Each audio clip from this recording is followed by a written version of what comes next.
اب ہم شروع کرتے ہیں یونس علیہ السلام کا قصہ۔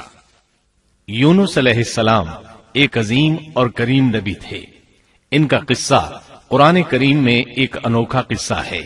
آپ کے والد کا نام متا تھا اور آپ سیدنا ابراہیم علیہ السلام کی نسل سے تھے۔ آپ کا ایک نام ذوالنون بھی ہے، یعنی مچھلی والے۔ النون کا مطلب ہے مچھلی۔ اسی طرح آپ کو صاحب الحوت بھی کہا جاتا ہے۔ اللہ تعالیٰ نے آپ کو ان سب ناموں سے پکارا ہے۔ آپ کو ایک عظیم بستی کی طرف مبعوث کیا گیا۔ اس بستی کا نام نینوا تھا۔ یہ عراق کے شمال میں واقع تھی، موصل کے بالمقابل تھی۔ ان دونوں کے درمیان دریائے دجلہ واقع تھا۔ موصل دریائے دجلہ کے کنارے واقع تھا، جبکہ اس کے بالکل سامنے نینوا کی بستی تھی۔ امام ابن کثیر رحمت اللہ علیہ نے نینوا کے بارے میں اور ان آثار و باقیات کے بارے میں لکھا ہے جو ان کے زمانے میں موجود تھیں۔ وہاں کچھ بت تھے جو اوندھے منہ گرے پڑے تھے۔ اللہ تبارک و تعالی نے یونس علیہ السلام کو نینوا کی طرف رسول بنا کر بھیجا۔ سورۃ الصافات آیت 139 میں ہے، اور بے شک یونس رسولوں میں سے تھے۔ آگے اللہ آیت 147 میں فرماتے ہیں، اور ہم نے اسے 1,00,000 بلکہ اور زیادہ آدمیوں کی طرف بھیجا۔ یعنی ان کی تعداد 1,00,000 سے زیادہ تھی۔ رہا یہ سوال کہ لاکھ سے کتنے زیادہ تھے، اکثر علماء کرام نے وضاحت کی ہے کہ وہ 1,00,000 سے قریباً 20,000 زیادہ تھے۔ اس طرح بستی والوں کی تعداد 1,20,000 تھی، اور یہ سب کے سب کفر پر تھے۔ یونس علیہ السلام انہیں سال ہر سال دعوت دیتے رہے، لیکن وہ اپنے کفر ہی پر ڈٹے رہے۔ پھر انہوں نے سیدنا یونس علیہ السلام پر ظلم و جبر شروع کر دیا، انہیں دھمکیاں دی، مصائب و آلام سے دوچار کیا۔ مطلب یہ کہ جس طرح دوسرے انبیاء کرام کے ساتھ کیا گیا، ان کے ساتھ بھی وہی سلوک ہوا۔ آخر آپ نے اپنی قوم کو اللہ کے عذاب سے آگاہ کرتے ہوئے اعلان فرما دیا کہ فلاں دن تم پر عذاب آ جائے گا۔ پھر خود غصے کی حالت میں اس بستی سے نکل گئے، جبکہ اللہ تعالیٰ نے انہیں متعین دن کی مہلت دینے کی اجازت تو دی تھی، لیکن اس بستی سے نکل جانے کا حکم نہیں دیا تھا۔ جب آپ نے انہیں یہ مہلت سنائی تو خود غصے کی حالت میں بستی سے نکل گئے۔ سورہ انبیاء آیت 87 میں اللہ تعالیٰ فرماتے ہیں، مچھلی والے کو یاد کرو جبکہ وہ غصے سے چل دیا اور خیال کیا کہ ہم اسے نہ پکڑ سکیں گے۔ اس آیت کی تفسیر میں امام رازی رحمہ اللہ لکھتے ہیں، جس نے یہ گمان کیا کہ اللہ تعالیٰ اسے پکڑنے کی قدرت نہیں رکھتا، وہ آدمی کافر ہے۔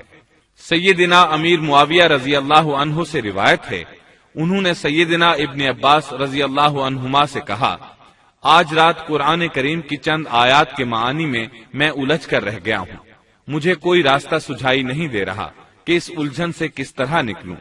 مجھے بس آپ ایسے نظر آتے ہیں جو ان آیات کا مطلب بتا سکتے ہیں۔ کم از کم میں ان آیات کی تفسیر اور تعبیر نہیں سمجھ سکا۔ ابن عباس رضی اللہ عنہما نے پوچھا، وہ کون سی آیات ہیں؟ سیدنا امیر معاویہ رضی اللہ عنہ کہنے لگے، یونس علیہ السلام کا یہ خیال کرنا کہ اللہ تعالیٰ ان پر قدرت نہیں رکھتے۔ یہ سن کر سیدنا ابن عباس رضی اللہ عنہما نے فرمایا، اس سے مراد یہ نہیں۔ یہ لفظ قدر یہاں تنگی کے معنی میں آیا ہے، قدرت اور طاقت رکھنے کے معنی میں نہیں۔ اللہ تعالیٰ نے قدر بمعنی تنگی اور قدر بمعنی قدرت دونوں کا استعمال کیا ہے۔ تنگی کے معنی کی مثال سورۃ الطلاق آیت نمبر 7 میں ہے، اور جس پر اس کے رزق کی تنگی کی گئی ہو، اسے چاہیے کہ جو کچھ اللہ تعالیٰ نے اسے دے رکھا ہے اسی میں سے اپنی حیثیت کے مطابق دے۔ تو اس آیت میں بھی یہی معنی مراد ہے کہ انہوں نے گمان کر لیا ہم ان پر تنگی نہیں کریں گے، یعنی ان کا خیال یہ تھا کہ اگرچہ وہ اللہ تعالیٰ کی اجازت کے بغیر نکل کھڑے ہوئے ہیں، پھر بھی اللہ ان پر تنگی نہیں کریں گے، کیونکہ وہ اللہ کے ایک معزز نبی اور رسول ہیں، اور ان کی قوم کے لوگ اللہ کی گرفت اور اس کے عذاب کے مستحق ہیں۔ انہی پر اللہ کا عذاب نازل ہونے والا ہے۔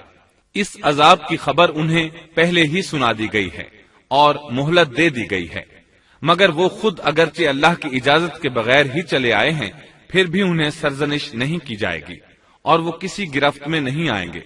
اللہ تعالیٰ ان کے لیے کوئی تنگی نہیں فرمائیں گے۔ اللہ تعالیٰ سورۃ الانبیاء آیت 87 میں فرماتے ہیں، اس نے خیال کیا کہ ہم اسے پکڑ نہیں سکیں گے۔ مطلب یہ کہ ہم انہیں کوئی سزا نہیں کریں گے اور ان پر کسی طرح کی تنگی نہیں کریں گے، اور وہ سمندر کی طرف چل دیے۔ انہی دنوں میں عذاب الہی کی کچھ علامات نینوا بستی پر ظاہر ہونا شروع ہو گئیں۔ ایک بہت بڑا سیاہ بادل ان کی طرف بڑھنے لگا۔ اس بادل میں آگ کے شعلے دکھائی دینے لگے۔ ان لوگوں نے یہ بادل ان متعین دنوں میں سے پہلے ہی دن دیکھ لیا۔ اس کو دیکھتے ہی وہ سمجھ گئے کہ جس طرح سیدنا یونس علیہ السلام نے انہیں آگاہ کیا تھا، یہ عذاب ان پر نازل ہو کر رہے گا، اور جو عذاب سیدنا لوط علیہ السلام کی قوم پر آیا تھا وہ اس کے بارے میں بھی اچھی طرح جانتے تھے۔ وہ بستی ان کی بستی کے قریب ہی تھی، اس لیے وہ ڈر گئے۔ ان کے سردار جمع ہوئے اور کہنے لگے، جیسے تم سے پہلے لوگوں پر عذاب اترا کرتے تھے، تم پر بھی یہ نازل ہو کر رہے گا، جلدی کرو، سب جمع ہو جاؤ۔ چنانچہ انہوں نے اس بات پر اتفاق کر لیا کہ سیدنا یونس علیہ السلام نے بالکل سچ فرمایا تھا۔ اللہ کی قسم، یہ بالکل وہی عذاب ہے، تم اللہ کے عذاب سے نجات نہیں پا سکو گے۔ اس سے بچنے کی ایک ہی صورت ہے کہ تم ایمان لے آؤ اور توبہ کر لو۔ اس طرح وہ سب کے سب ایمان لے آئے، لیکن سیدنا یونس علیہ السلام وہاں موجود نہیں تھے۔ ان کی عدم موجودگی میں یہ سب کے سب یعنی 1,20,000 افراد ایمان لے آئے۔ انہوں نے پیوند لگے کپڑے پہنے اور اللہ کے حضور عاجزی، انکساری اور آہوزاری شروع کر دی، رونے لگے، اللہ سے بخشش مانگنے لگے، پھر اسی حالت زار میں باہر کھلے میدان کی طرف نکل آئے۔ ان کے سرداروں نے سب کو الگ الگ کر دیا، یہاں تک کہ ماں اور بیٹے کو بھی جدا کر دیا۔ سب اپنی اپنی جگہ پر یعنی ماں اپنی جگہ پر اور بیٹا اپنی جگہ پر آہوزاری کرنے لگے تاکہ ان پر اللہ تعالی کی رحمت نازل ہو جائے۔ یہ عذاب 3 دن تک ان کے سروں پر منڈلاتا رہا، اور یہ بھی مسلسل آہوزاری کرتے رہے، اپنی عاجزی ظاہر کرتے رہے، معافیاں مانگتے رہے۔ آخرکار اللہ تعالیٰ نے ان پر رحم و کرم فرما دیا اور عذاب کو ان سے پھیر دیا۔ اللہ تعالیٰ سورہ یونس آیت 98 میں فرماتے ہیں، چنانچہ کوئی بستی ایمان نہ لائی کہ ایمان لانا اس کے لیے فائدہ مند ہوتا سوائے یونس کی قوم کے۔ مطلب یہ کہ سابقہ امتوں میں سے کسی کے بارے میں یہ سننے میں نہیں آیا کہ پوری قوم ایمان لے آئی ہو۔ تمام بستیوں میں ایک بھی بستی ایسی نہیں تھی، بس ایک یونس علیہ السلام کی قوم ایمان لے آئی۔ اللہ تعالیٰ سورہ یونس آیت 98 میں فرماتے ہیں، جب وہ ایمان لے آئے تو ہم نے رسوائی کے عذاب کو دنیاوی زندگی میں ان پر سے ٹال دیا اور ان کو ایک وقت تک کے لیے زندگی سے فائدہ اٹھانے کا موقع دیا۔ مطلب یہ کہ ہم نے انہیں دنیاوی زندگی کا لطف اٹھانے کا موقع دیا۔ اب اس قوم پر قیامت کے دن تک عذاب نہیں اترے گا۔ علامہ ابن کثیر رحمت اللہ علیہ فرماتے ہیں، اس آیت کریمہ کا مفہوم یہ ہے کہ کسی بستی کے تمام باشندے کسی نبی پر کبھی ایمان نہیں لائے، یا تو سب نے کفر کیا یا پھر اکثر نے کفر کیا۔ لیکن یونس علیہ السلام کی قوم واحد ایسی قوم ہے جو تمام کی تمام عذاب الہی کے آثار دیکھ کر ایمان لے آئی۔ سابقہ ادوار میں جتنی بھی بستیاں گزری ان میں اہل ایمان کے ساتھ یا تو کفار رہے ہیں یا ان میں منافقین بھی رہے ہیں، سوائے یونس علیہ السلام کی قوم کے وہ سب کے سب کافر تھے، پھر سب کے سب ایمان لے آئے۔ یہ اللہ تعالیٰ کے عجائبات میں سے ہے اور اس کی قدرت اور رحمت کی نشانیوں میں سے ہے۔ اب دوسری طرف کی سنیے، یونس علیہ السلام کو کچھ معلوم نہیں تھا کہ ان کی قوم کے ساتھ کیا ہوا۔ آپ تو غصے کی حالت میں بستی سے نکل کر سمندر کی طرف چلے آئے تھے۔ آپ ایک کشتی کی طرف آئے، اس میں سواریاں اور ساز و سامان لدا ہوا تھا۔ اللہ تعالیٰ سورۃ الصافات آیت 140 میں فرماتے ہیں، جب وہ بھاگ کر بھری کشتی پر پہنچے، کشتی روانہ ہوئی، موجیں اٹھیں، سمندر میں طغیانی آئی، یوں لگتا تھا کہ بس ابھی غرق ہوئے۔ کہنے لگے، بوجھ ہلکا کرو، اپنا ساز و سامان سمندر میں پھینک دو۔ چنانچہ انہوں نے اپنا اپنا ساز و سامان سمندر میں پھینک دیا۔ اس طرح کشتی کچھ ہلکی ہو گئی، لیکن ضرورت کے مطابق ہلکی نہ ہو سکی۔ اب وہ کہنے لگے، کسی کو سمندر میں گرانا ضروری ہے تاکہ کشتی مزید ہلکی ہو جائے، ورنہ یہ ڈوب جائے گی۔ جلدی کرو، قرا ڈالو۔ جس کے نام کا قرا نکلتا جائے اسے سمندر میں گراتے جاؤ اور بار بار یہ عمل دہراتے جاؤ یہاں تک کہ کشتی ہلکی ہو جائے۔ چنانچہ قرا ڈالا گیا، سب سے پہلے یونس علیہ السلام کا نام نکلا۔ سب کہنے لگے نہیں، یہ تو ایسے نہیں ہیں، ان کے چہرے پر تو سجدوں کے نشانات ہیں، انہیں رہنے دو، پھر قرا ڈالو۔ چنانچہ پھر قرا ڈالا گیا، پھر انہی کا نام نکلا۔ سب نے تعجب کیا۔ تیسری مرتبہ پھر قرا ڈالا گیا، اس بار پھر یونس علیہ السلام ہی کا نام نکلا۔ اللہ تعالیٰ سورۃ الصافات آیت 141 میں فرماتے ہیں، پھر قرآن اندازی ہوئی تو یہ مغلوب ہو گئے۔ ہر بار انہی کا نام نکلا۔ آخر کار ان لوگوں نے انہیں پکڑ کر سمندر میں گرا دیا۔ تو پھر انہیں مچھلی نے نگل لیا۔ حوت بڑی مچھلی کو کہتے ہیں۔ اللہ تعالیٰ نے حوت کو القاء فرمایا، انہیں کھانا نہیں، نہ ان کے جسم کو کوئی گزند پہنچے۔ یہ اس مچھلی کو اللہ تعالیٰ کے احکامات تھے۔ اللہ تعالیٰ سورۃ الصافات آیت 142 میں فرماتے ہیں، تو پھر انہیں مچھلی نے نگل لیا اور وہ خود اپنے آپ کو ملامت کرنے لگے۔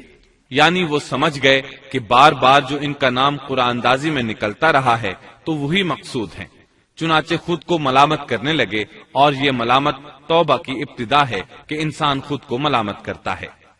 اب یونس علیہ السلام مچھلی کے پیٹ میں تھے۔ اللہ کی قدرت، آپ مچھلی کے پیٹ میں 3 دن تک رہے، بعض روایات میں 7 دن اور زیادہ سے زیادہ مدت 40 روز آئی ہے۔ آپ نے مچھلی کے پیٹ میں اللہ تعالیٰ کو پکارا۔ اللہ سورۃ الانبیاء آیت 87 میں فرماتے ہیں، آخر کار وہ اندھیروں کے اندر سے پکار اٹھے۔ علماء نے یہاں 3 اندھیروں کا ذکر کیا ہے، مچھلی کے پیٹ کا اندھیرا، سمندر کا اندھیرا اور رات کا اندھیرا۔ گویا ان پر یہ سارے اندھیرے اکٹھے ہو گئے تھے۔ اللہ سورۃ الصافات آیت 143 اور 144 میں فرماتے ہیں، پس اگر یہ پاکی بیان کرنے والوں میں سے نہ ہوتے تو لوگوں کے اٹھائے جانے کے دن تک اس کے پیٹ ہی میں رہتے۔ مطلب یہ کہ اگر آپ اللہ تبارک و تعالی کی تسبیح نہ بیان کرتے تو مچھلی کے پیٹ ہی میں رہتے۔ آپ نے دعا نہیں مانگی بلکہ اللہ عز و جل کی تسبیح بیان کی۔ روایات میں یوں بھی آتا ہے کہ جب مچھلی آپ کو سمندر کی اتھاہ گہرائی میں لے گئی تو آپ وہاں آبی مخلوقات کی تسبیحات کی آوازیں سننے لگے۔ گویا اللہ تعالیٰ نے انہیں القاء فرمایا کہ آپ بھی تسبیح کریں۔ اللہ سورۃ الانبیاء آیت 87 میں فرماتے ہیں، بالآخر وہ اندھیروں کے اندر سے پکار اٹھا کہ الہی تیرے سوا کوئی معبود نہیں، تو پاک ہے، بے شک میں ظالموں میں ہو گیا۔ چنانچہ یونس علیہ السلام نے اس تسبیح کے الفاظ کو یوں ادا فرمایا۔ امام احمد، امام ترمذی، امام نسائی اور دیگر ائمہ رحمہم اللہ نے یہ حدیث نقل کی ہے کہ یونس علیہ السلام کی وہ دعا جو انہوں نے مچھلی کے پیٹ میں مانگی تھی وہ یہی ہے۔ جو بھی مسلمان یہ دعا اپنی کسی حاجت میں مانگے گا، اللہ تعالیٰ اس کی دعا ضرور قبول فرمائے گا۔ یہ دعائے مستجاب ہے، مقبول دعاؤں میں سے ہے۔ اسی دعا کے بعد اللہ تعالیٰ نے یونس علیہ السلام کو اس پریشانی سے نجات عطا فرمائی۔ اللہ سورۃ الانبیاء آیت 88 میں فرماتے ہیں، تو ہم نے اس کی پکار سن لی اور اسے غم سے نجات دے دی، اور ہم ایمان والوں کو اسی طرح بچا لیا کرتے ہیں۔ ایک صحابی نے نبی کریم صلی اللہ علیہ وسلم سے پوچھا، اے اللہ کے رسول صلی اللہ علیہ وسلم، یونس علیہ السلام نے جو دعا مچھلی کے پیٹ میں مانگی، کیا وہ صرف انہی کے لیے تھی یا ان کے بعد اہل ایمان کے لیے بھی ہے؟ تو آپ نے فرمایا، یہ دعا یونس علیہ السلام کے لیے خاص تھی اور سب اہل ایمان کے لیے عام ہے۔ کیا تم نے اللہ تعالیٰ کا یہ فرمان نہیں سنا؟ اور ہم ایمان والوں کو اسی طرح بچا لیا کرتے ہیں۔ جو بھی اس دعا کو پڑھے گا اللہ اسے رنج و غم سے نجات دیں گے۔ ایک قول کے مطابق تقریباً 40 روز آپ کی شب و روز یہی دعا رہی۔ اس مدت کے ختم ہونے پر اللہ تعالیٰ نے آپ کی دعا کو قبولیت بخشی۔ مچھلی ساحل پر پہنچی، انہیں کنارے پر ڈالا اور واپس چلی گئی۔ اس بات کو اللہ تعالیٰ نے سورۃ الصافات آیت 145 میں یوں بیان فرمایا ہے، بس اسے ہم نے چٹیل میدان میں ڈال دیا اور وہ اس وقت بیمار تھے۔ آپ وہاں اسی طرح لیٹے رہے۔ پھر اللہ کی قدرت سے آپ کے قریب ایک بیلدار درخت اگا، جیسا کہ سورۃ الصافات آیت 146 میں ہے۔ اور اس پر سایہ کرنے والا ایک بیلدار درخت ہم نے اگا دیا۔ اس کدو کے درخت کے متعلق مورخین کا کہنا ہے کہ اللہ تعالیٰ نے اس درخت کا انتخاب اس لیے فرمایا تھا کہ اس درخت کے پتے چوڑے ہوتے ہیں، ان کے سائے میں انہیں ڈھانپ دیا گیا تاکہ ہوا سے اذیت نہ پہنچے، اس لیے کہ ان کے جسم سے جلد اتر گئی تھی۔ پھر اس درخت سے خوشکن خوشبو بھی آتی تھی، اس خوشبو نے انہیں فرحت بخشی۔ پھر کدو کی خوشبو میں ایک خصوصیت یہ تھی کہ حشرات الارض کو دور رکھتی ہے۔ اللہ تعالیٰ نے انہی خصوصیات کی وجہ سے اس بیلدار درخت کا انتخاب فرمایا تھا تاکہ آپ ہر طرح کی تکلیف سے محفوظ رہیں۔ یہ ہے اللہ کی قدرت، سبحان اللہ۔ اسی طرح مفسرین یہ بھی کہتے ہیں کہ اللہ تعالیٰ نے ان کے پاس ایک پہاڑی بکری بھیج دی، وہ آپ کے قریب آتی اور آپ کے سر کے اوپر اپنی ٹانگیں پھیلائے کھڑی ہو جاتی، اس طرح اس کے تھن آپ کے منہ میں چلے آتے اور آپ ان سے خواہش کے مطابق دودھ پیتے۔ یہ تھا آپ کا کھانا اور پینا۔ رفتہ رفتہ آپ کی حالت بہتر ہو گئی، توانا اور تندرست ہو گئے، پھر آپ اٹھنے کے قابل ہو گئے، اور یہ سب اللہ تعالیٰ کی مہربانی سے ہوا۔ جب آپ کی صحت لوٹ آئی تو اللہ تعالیٰ نے آپ کو پھر آپ کی قوم کی طرف بھیجا، جیسا کہ سورۃ الصافات آیت 148 میں ہے۔ اور ہم نے اسے 1,00,000 بلکہ اور زیادہ آدمیوں کی طرف بھیجا، پس وہ ایمان لے آئے اور ہم نے انہیں ایک زمانے تک عیش و عشرت دی۔ وہ سب کے سب آپ پر ایمان لے آئے تھے۔ اللہ تعالیٰ نے اس قصے کے ذریعے نبی کریم صلی اللہ علیہ وسلم کو اشارہ فرمایا ہے کہ دعوت دیتے ہوئے اکتانا نہیں۔ اللہ سورۃ القلم آیت 48 میں فرماتے ہیں، اور مچھلی والے کی طرح نہ ہو جائیے، ان لوگوں کو دعوت حق دیتے رہیے، دیکھیے وہ سال ہر سال دعوت دیتے رہے لیکن اکتائے نہیں، ان سے مایوس نہیں ہوئے، ان کی پوری بستی میں سے ایک بھی ان پر ایمان نہیں لایا تھا، لیکن جب ان سے مایوس ہو گئے تو انہیں اللہ کے عذاب سے آگاہ کر دیا اور منہ پھیر کر چل دیے تو وہ سب کے سب ایمان لے آئے۔ اللہ تعالی سورۃ القصص آیت 56 میں فرماتے ہیں، آپ جسے چاہیں ہدایت نہیں دے سکتے بلکہ اللہ تعالیٰ ہی جسے چاہتا ہے ہدایت دیتا ہے۔ اس قصے میں بہت بڑا سبق ہے کہ کسی بھی حالت میں اللہ کی رحمت سے مایوس نہیں ہونا چاہیے اور نہ ہدایت کے معاملے میں اپنی ذات پر بھروسہ کرنا چاہیے۔ ہدایت تو بس صرف اللہ تعالیٰ ہی کی طرف سے ہے، آپ کے ذمے تو پیغام حق پہنچا دینا ہے۔ اللہ سبحانہ و تعالیٰ کے ذمے ہدایت سے نوازنا ہے۔ اللہ تعالیٰ نے انہیں پاک صاف بنا دیا، انہیں چن لیا۔ اللہ خود ہی سورۃ القلم آیت 50 میں وضاحت فرماتے ہیں، اسے اس کے رب نے پھر نوازا اور اسے نیک لوگوں میں کر دیا۔ امام مسلم نے ایک حدیث روایت کی ہے کہ نبی کریم صلی اللہ علیہ وسلم نے فرمایا، تم میں سے کوئی شخص ہرگز یہ نہ کہے کہ میں یعنی محمد یونس بن متا سے بہتر ہوں، یعنی یوں نہ کہے کہ میں سیدنا یونس علیہ السلام سے افضل ہوں، وہ اس طرح کہ وہ تو اپنی قوم کے ایمان لانے سے مایوس ہو گئے تھے اور میں مایوس نہیں ہوں، اس طرح بالکل نہ کہے، کیونکہ بالآخر اللہ تعالیٰ نے آپ کو چن لیا اور برگزیدہ بنا لیا اور صالحین میں داخل کر لیا۔ اس واقعے میں نبی کریم صلی اللہ علیہ وسلم کو جو ہدایت دی گئی ہے اس کا ذکر سورۃ القلم آیت 41 میں آتا ہے، پس تو اپنے رب کے حکم کا صبر سے انتظار کر اور مچھلی والے کی طرح نہ ہو جا۔ مطلب یہ کہ یونس علیہ السلام کی مانند نہ ہو جائیے جو اپنی قوم کے ایمان لانے سے مایوس ہو گئے تھے۔ یقیناً دین کی دعوت اور حق کے پرچار میں یہ بہت عظیم سبق ہے کہ داعی اللہ کو کبھی مایوس نہیں ہونا چاہیے۔ یونس علیہ السلام کا قصہ ختم ہوا